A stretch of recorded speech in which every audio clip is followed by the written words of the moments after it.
এনার নাম জয়ন্তী ভাবক, বয়স 40 বছর, বাড়ি মহিষাকাঠি, গাইঘাটা থানার অন্তর্গত, উত্তর 24 পরগনা জেলার।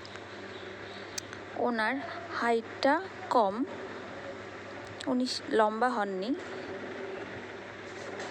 তো ওনার সুবিধার্থে উনি সবসময় একটা লাঠি ওনার ঘরে রাখেন, যেটার সাহায্যে উনি কোনো কিছু ওপরে থাকা জিনিস নামাতে পারেন এবং সুইচ অন অফ করার কাজটিও তিনি এইভাবে করে থাকেন।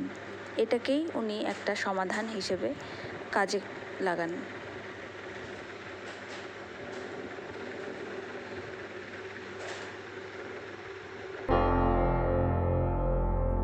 Break Free Solutions, brought to you by Project Discovery, supported by Enable India and Google.